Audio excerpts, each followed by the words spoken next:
Good morning, everybody. We are going to start today on family planning and contraception. The talk will be into two parts. We'll start with part one, and then we go to part two.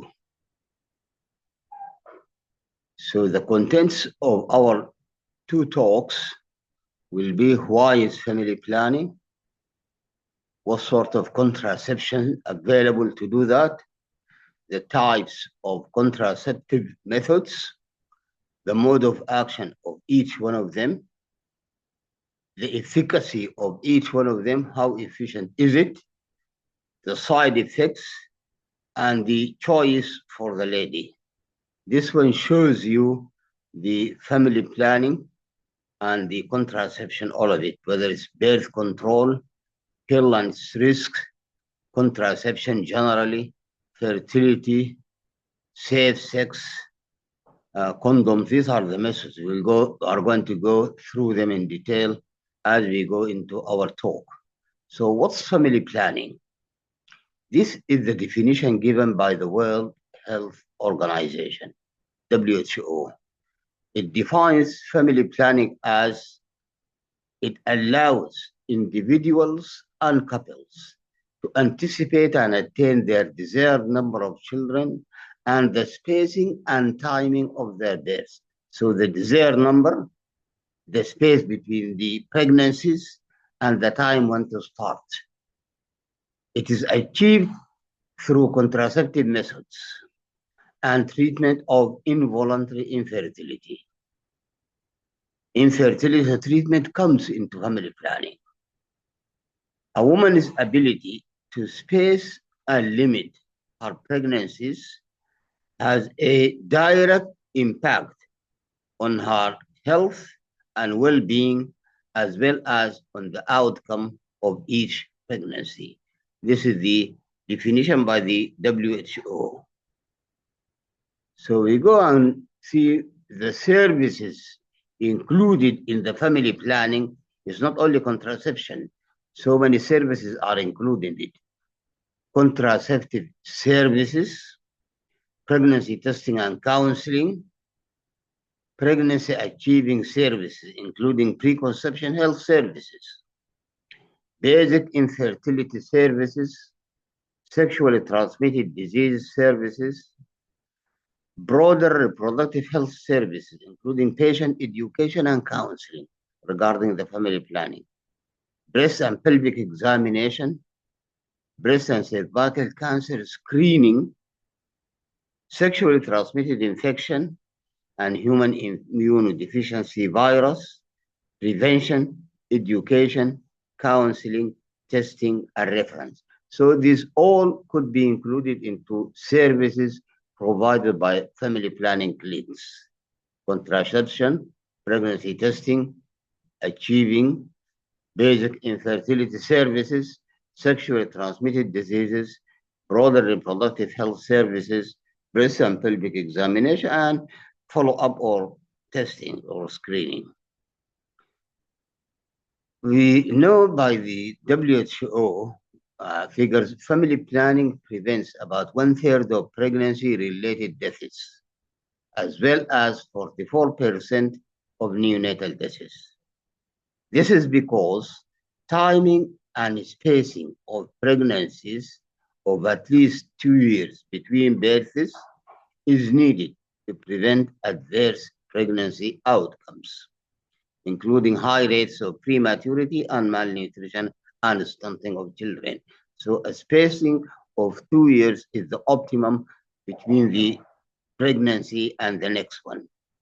Also, the United Nations members agreed in Cairo in 1994 that abortion is not to be promoted as a method of family planning. So abortion should not be done. It is not a method of family planning. The figures being also from the World Health Organization, according to 2017 estimates, almost 214 million women of reproductive age in developing regions have an unmet need for contraceptions. 214 million women, they have need for contraception, and that need was unmet. That's in 2017.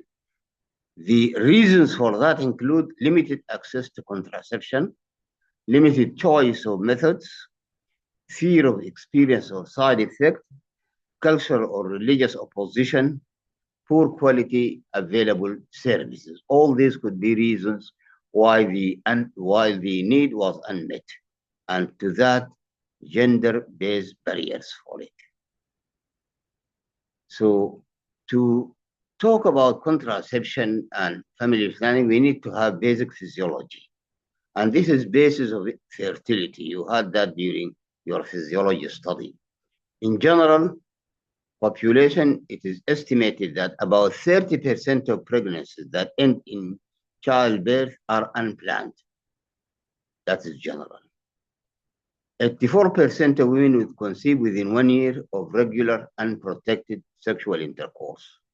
This figure of 84 will rise to 92 after 2 years, 93 after 3 years. So after 3 years, the prevalence of infertility will be around about 7%. Fecundability is the conception rate per menstrual cycle. Okay, conception rate per menstrual cycle. Natural female fertility declines with age, starting after the age of 30 years and is more marked after the age of 35 years. So the decline with age in rates of contraception is seen after 30 years of age and is more marked after 35 years of age. So spermatozoa deposited in the vagina migrate through the cervix, the uterine cavity, to meet the ovum in the fallopian tubes. Spermatozoa deposited in the vagina travels through the cervix, needs to have good cervical mucus to allow the permeability, so the sperm travels through the cervix, the uterine cavity, to meet the ovum in the fallopian tube. That's simple physiology. Fertilization takes place in the fallopian tube. The embryo then travels down the fallopian tube and enter the uterine cavity where implantation takes place. The length of the normal menstrual cycle is about 21 to 35 days. Ovulation usually occurs 12 to 16 days before the start of the next cycle. Average is 14, but the range could be 12 to 16 from the onset of the next cycle.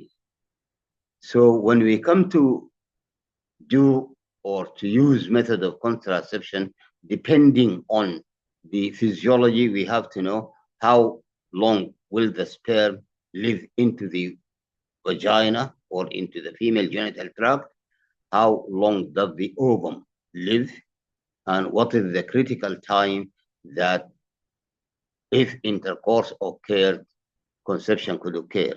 So a woman with 28-day menstrual cycle, ovulation usually takes place around day 14. This is the commonest. After ovulation, the egg usually lives for up to 24 hours in the female genital tract. After ejaculation, the sperm can survive for up to 7 days in the genital tract. Most pregnancies can be attributed to sexual intercourse during 6-day period ending in the day of ovulation. So the highest estimated conception rate associated with intercourse occur 2 days before ovulation. It is the highest estimated conception. Just before ovulation, intercourse has taken place. The sperm is already there in the genital tract. Once ovulation occurs, the sperm will meet the ovum. This slide, we will come back to it when we are dealing with the natural methods of contraception. So this is the various methods of contraception. The contraception method varies with the age of the lady, the ethnicity, fertility intentions, education, marital status,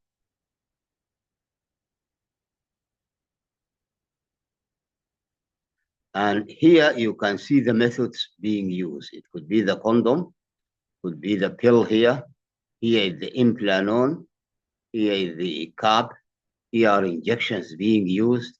Here it is intrauterine contraceptive devices, whether copper T or whether it is Mirena. We will come in detail about all these methods as we go during our talk. Still the same, telling you the natural family planning, for which we said we are going to come to the second talk.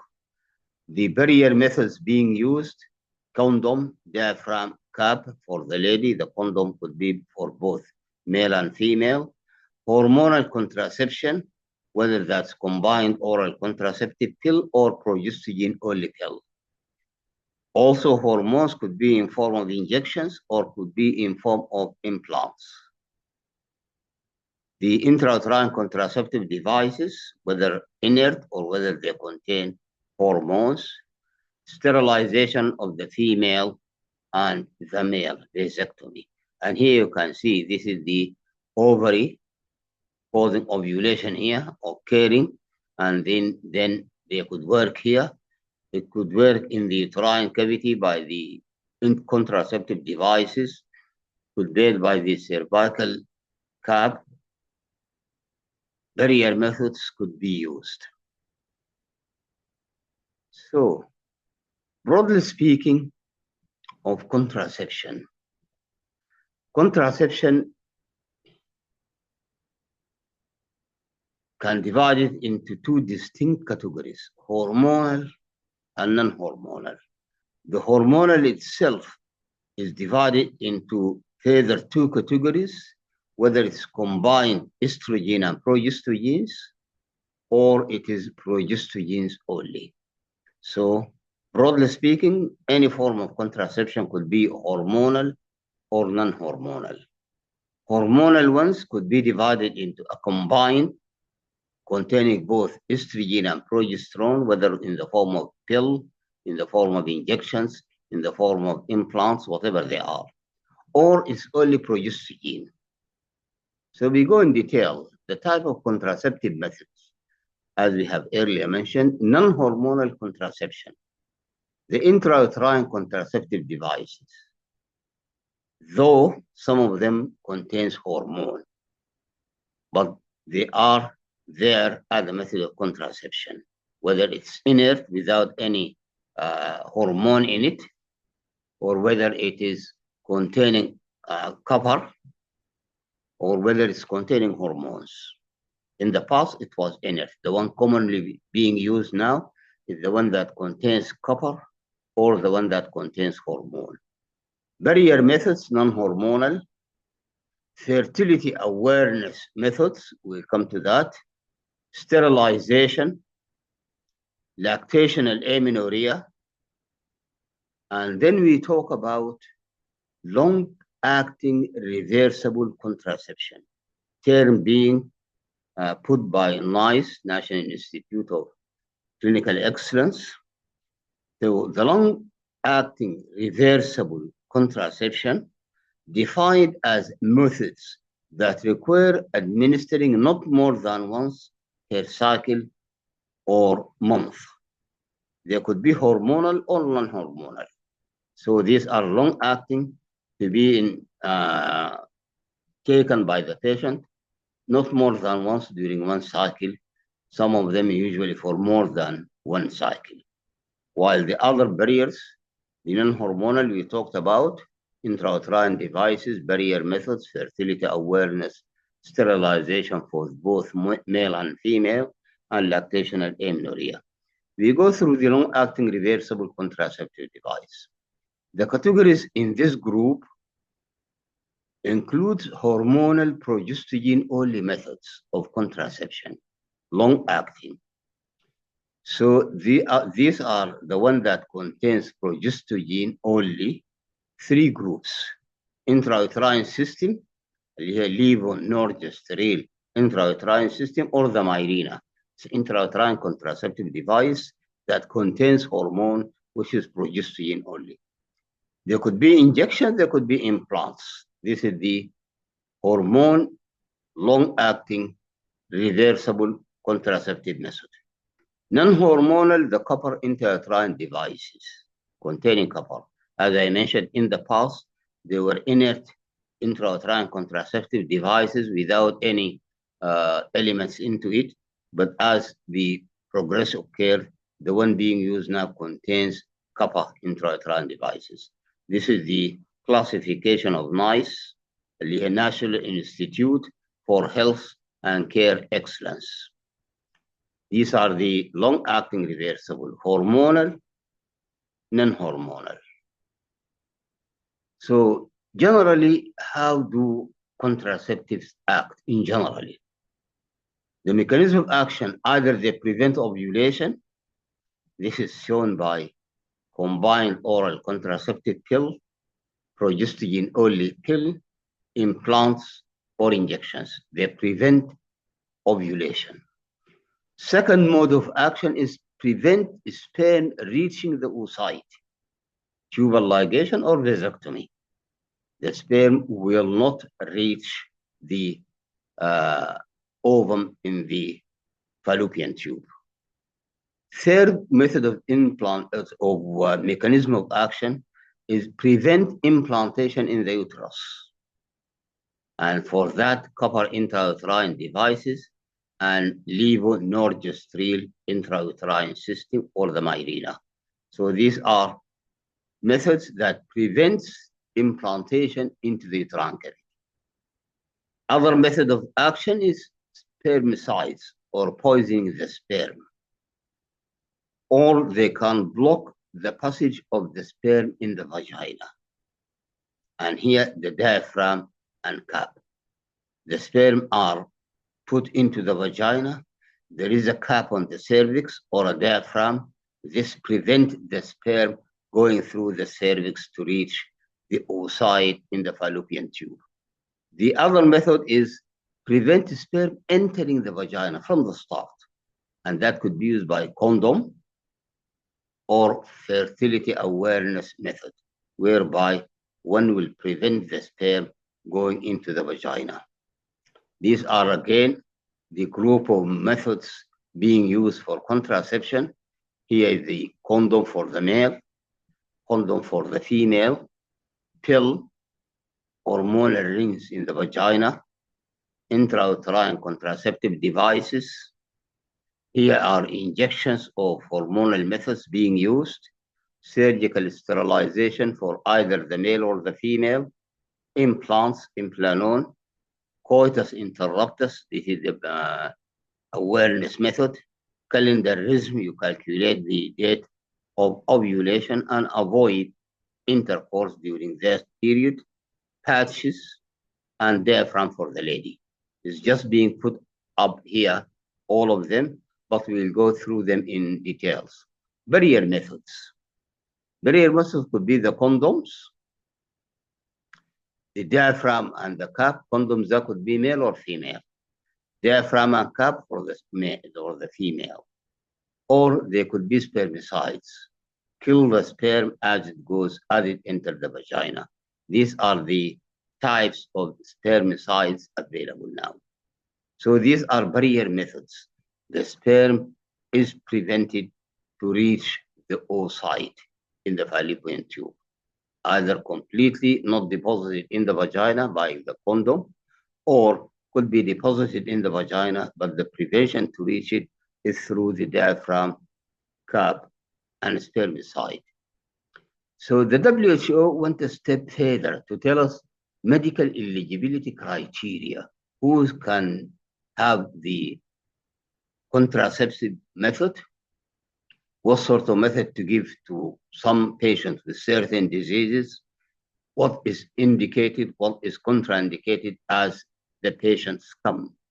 So the WHO developed a system of medical eligibility criteria, MEC, for contraception use. They put it into 4 categories. Category 1 includes conditions for which there is no restriction for the use of the method. So freely to be used.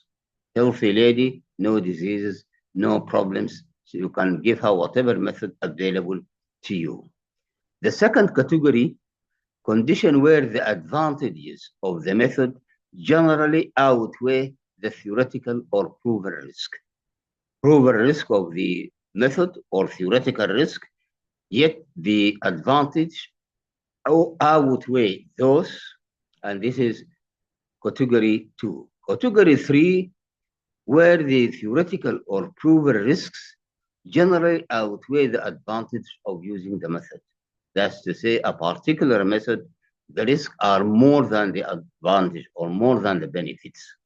In category 2, the benefits are more than the risks, whether these risks are theoretical or proven. Category 3, the risks are more than the benefits, while category 4 includes conditions that represent an unacceptable health risk if the contraceptive method is used. That's say absolutely contraindicated. We go into a question, sexually transmitted infection. How could the contraceptive method help or not help in that? Usually we say the methods of contraception are not designed to protect against sexually transmitted infection. The hormonal method actually, they may increase the risk of STIs, including HIV. While men and women who wish to protect themselves from sexually transmitted infection should use a condom with every act of intercourse. So a condom could prevent. The pill won't. The intrauterine device won't prevent or won't help in the transmission or stoppage of the transmission of sexually transmitted infection. Only the male condom has been shown to prevent some STIs, including HIV. So if there is HIV for either, sexual intercourse can take place, but the male has to use the condom. This is the only one that prevents STIs, including HIV. The long-acting reversible contraception is not protective against STI and HIV. So you have to do this statement. All it tells that the condom of the male could be used to prevent transmission of sexually transmitted disease, including HIV, while other methods do not help very much. Some of them may cause or increase the prevalence. So long-acting reverse contraception have the theoretical advantage of providing very constant release rates of steroid hormones compared with daily administration. So they are there for a month or 3 months, for whatever time, for a year or more. They produce or they secrete constant release of the steroid hormone, unlike the pill where the release could be up and down. They avoid the first pass effect through the liver, enabling lower doses of steroids to be used. We know if she takes the pills or injection, for their physiological metabolism, they have to go through the liver and then to the site where they should exert their action. Long-acting contraceptive or reversible contraceptive methods usually avoid the liver pathway, and accordingly, lower doses could be used. However, the injectable preparations deliver a high dose of hormone, while the oral preparation, implants, intrauterine system deliver much lower doses.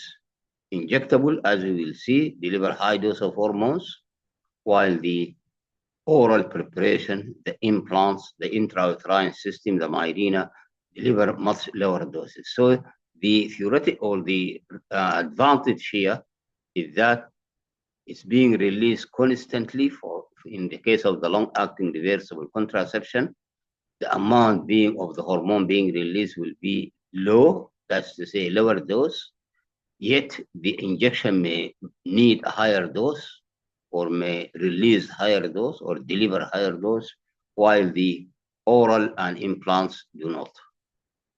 So, mode of action of long-acting reversible contraceptive. And I use this term to use in terms of the, when I talk about it, we are, as we have mentioned, we mentioned the hormones or non-hormones. The hormones could be an implant, could be injection, or could be patches. The hormones, these are the hormones. The non-hormones could be intrauterine contraceptive devices, the copper one. So how do they act? Depend on the dose of the hormone being given. Higher doses, which are the injectable ones, inhibit follicle development and ovulation completely. The follicle will not develop and thus no ovulation will take place. After the characteristics of the, alter the characteristic of cervical mucus interfering with the sperm transport, and the third is cause endometrial changes, including atrophy. So long-acting reversible contraceptive that contains hormone, they act by these three methods. Inhibit follicular development and inhibit ovulation. Alter the characteristics of the cervical mucus and also alter the endometrium in the uterus. Some of them make the endometrium atrophic. While the intermediate doses of drug like a subdermal implant, الإمبلانون, the intermediate doses, they inhibit ovulation but allow follicular development. This is the difference. The intermediate dose, the follicle will develop, but ovulation will not take place. The higher dose, the follicle will not develop and ovulation will not take place. The very low doses, the intrauterine delivery system and norplant or implanon, as we will see, they inhibit ovulation only inconsistently, not all the times, and rely mainly on their effect on the cervical mucus. In addition to the effect on the ovary and the cervical mucus, two on top here act on the ovary to prevent ovulation, but unfortunately inconsistently, not all the time. And also alter the cervical mucus, making it thick. The sperm will not be able to penetrate it and go through the cervix into the uterus, into the fallopian tube. Besides these two, all methods have an effect on the endometrium. The Mirena actually had a very marked effect on the endometrium, causing endometrial atrophy and inhibiting implantation. So it could either act as the ovary, preventing ovulation consistently or inconsistently, could work as the cervix, as the cervical mucus, or they could affect the endometrium, causing endometrial atrophy. The side effects of the long-acting reversible contraceptive are bleeding disturbances, and that depends on the degree of suppression of the ovarian activity. Is it complete? No ovulation has taken place, or follicular development, ovulation that but ovulation will not take place? Is it inhibiting both development and ovulation, or only the development? Also, depend on the the side effects: amenorrhea, bleeding disturbances, amenorrhea. Bleeding disturbances become irregular bleeding usually. Amenorrhea using Depo-Provera, lady injectable, progestogen only. Amenorrhea also could result from levonorgestrel intrauterine system or the Mirena due to endometrial atrophy. Ovarian cysts due to the incomplete suppression of ovarian activity. And when the medium one, they allow follicular development, but no ovulation takes place. The follicle will develop, it will be arrested, it will be arrested before ovulation, and thus ovarian cyst may develop. Metabolic side effects of progestogens include hirsutism, headache, mood change, and weight gain. Ectopic pregnancy, a relative risk of cancer when using combined oral contraception. We'll come to that in a minute because in other situations, it reduces the prevalence of the risk of cancer. Also, cardiovascular disease has side effects, including venous thromboembolism and commonly associated with progestogen-only contraception, which we will see in a minute. The progestogens being used, some of them could lead to venous thromboembolism. So these are the side effects: bleeding, either disturbances or amenorrhea completely. Ovarian cysts, metabolic diseases or metabolic side effects, metabolic side effects. Ectopic pregnancy is being affected, but some people believe that the intrauterine contraceptive device does not increase ectopic pregnancy compared with a lady who is not using any form of contraception. Cancer and cardiovascular diseases and some gallbladder diseases in the implanon or implants.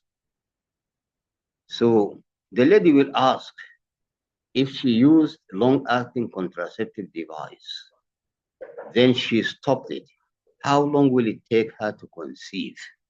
Because anyway, it is a method that being used for a long time, but eventually the lady may want to conceive, which we call it the mean time to pregnancy. So the mean time to pregnancy after stopping the contraceptive vary with the preceding contraceptive method and it is duration of use. Return to fertility occurs within days of cessation of all progestogen-only contraceptive method, except the injectable ones. Implants, if you take them, usually the lady could conceive within few cycles. There is a delay following discontinuation of depot-medroxyprogesterone acetate. This is a form of injection being delayed, being used. There is usually a delay. The lady may have, as we have mentioned earlier on, amenorrhea, and thus the time to pregnancy will be delayed. Pregnancy rates eventually reach those associated with cessation of other methods. We are talking about the long-acting reversible contraception. If there is not long-acting, say the pill, whether it is combined or progestogen only, once you stop it, the likelihood of pregnancy to occur in the next cycle is there. While the long-acting reversible contraception or contraceptions, usually there is a delay of the onset of the next pregnancy. So we go and now talk about hormonal contraceptive. We talked about the long-acting reversible contraception. زي ما قلنا ممكن يكونوا hormones or otherwise. Let us go about hormonal contraception. Here, these are the pills, the patches, and implants.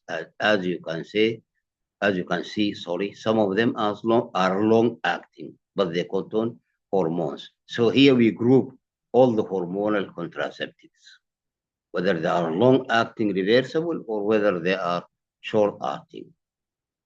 So combine hormonal contraception and progestogen-only contraceptive pill. That's what's available now. So the hormonal contraception, just to recapitulate again, could be combined hormones, estrogen, and progestogens, or it could be progestogen only. The combined one are the combined oral contraceptive pill, the transdermal or the contraception patch, transdermal, the vaginal, which is the combined contraceptive vaginal ring. It is combined still. The injectable. All methods contain both estrogen in the form of ethinyl estradiol and a progestogen. Progestogen are usually synthetic progesterone, and we will see what we use. So these are the combined methods of contraception.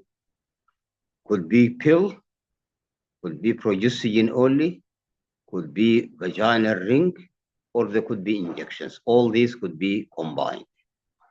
Benefits of the combined methods. Existing combined methods they improve the menstrual bleeding patterns.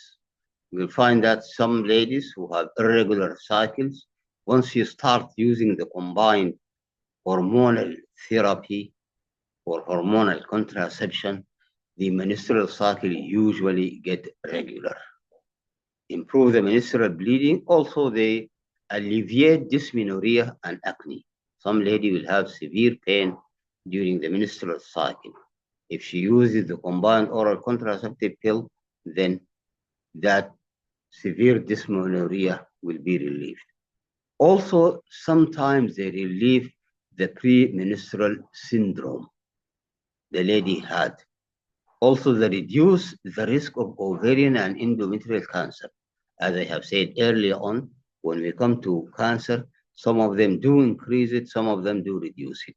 So combined hormonal therapy, whether it's injectable, implants, or oral, they prevent or they reduce the risk of ovarian and endometrial cancer.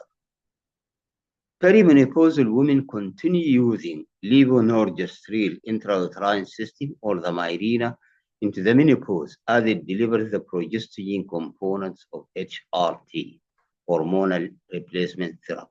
In the menopause, we may need to give hormonal replacement therapy, and it's usually either the two hormones, estrogen and progesterone, or estrogen alone, depending whether the uterus is there or not. If the uterus is there, then the lady must have the combined both estrogen and progesterone. Then estrogen will lead to hypertrophy of the endometrium and later on may predispose to cancer. So we give them both estrogen and progesterone. But suppose a lady had a Mirena inside, and as we have said, the Mirena contains progesterones. So that could be the component of the combined therapy of HRT. And then you can give the lady only estrogen because the progesterone is already in the intrauterine contraceptive devices or the Mirena, which is inside the uterus and won't allow the hypertrophy to take place. The non-contraceptive benefits can influence continuation rates of contraception. Non-contraceptives, yani, whether she had good relief of cycle or otherwise, whether she had side effects or otherwise, that affects the use of the or the continuation of the use of the hormonal methods. Certain medications decrease the efficacy of hormonal contraceptive. زي ما قلنا الهرمونال could be combined or progesterone only. These medications include anticonvulsants, antibiotic, mainly rifampicin and rifabutin, antifungal, greasevolvin, and antiretroviral therapy. Anticonvulsants, antibiotics, antifungal, antiretroviral therapy being used for AIDS.